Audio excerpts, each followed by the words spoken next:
રખડતા કૂતરા શોધવાની સૂચના આપવામાં આવી છે। ગ્રામ વિકાસ કમિશનર તરફથી આ સૂચના અપાઈ। રખડતા કૂતરા ક્યાં રહે તે જગ્યા શોધવાની તલાટીને સૂચના અપાઈ છે।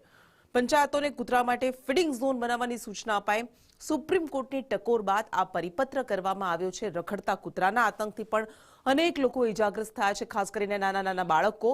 વધુ વિગત સાથે સંવાદદાતા હિરેન આપણી સાથે જોડાયા છે। હિરેન, રખડતા કૂતરાનો આતંક પણ એટલો જ વકર્યો છે, અનેક લોકો ગંભીર રીતે ઇજાગ્રસ્ત પણ થયા છે, ખાસ કરીને નાના નાના બાળકો। અને હવે આને લઈને આ એક પરિપત્ર જાહેર કરાયો છે, શું વધુ વિગત છે એમાં?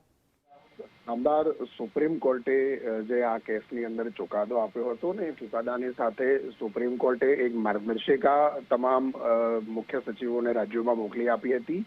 એના આધારે વિકાસ કમિશનરની કચેરી દ્વારા આ સૂચનાઓ આપતો એક પત્ર છે એ 24 તારીખે ગુજરાતમાં કરવામાં આવ્યો છે, જેમાં ખાસ રખડતા કૂતરાઓ, અન્ય રખડતા ઢોર અને જાહેર માર્ગો પર રખડતા જે છે એના સંદર્ભનો ઉલ્લેખ કરવામાં આવ્યો છે। મહાનગરપાલિકા, કોર્પોરેશન વિસ્તાર અને ગ્રામ્ય વિસ્તારનો પણ ઉલ્લેખ છે।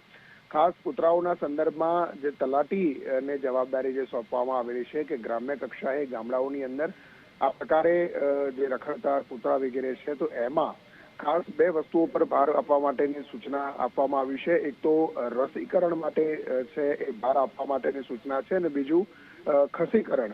આ બંને વસ્તુઓ પર ભાર આપતો પત્ર છે વિકાસ કમિશનરની કચેરી દ્વારા સુપ્રીમ કોર્ટની ગાઈડલાઈનના આધારે તમામ જિલ્લાઓને કરવામાં આવ્યો છે।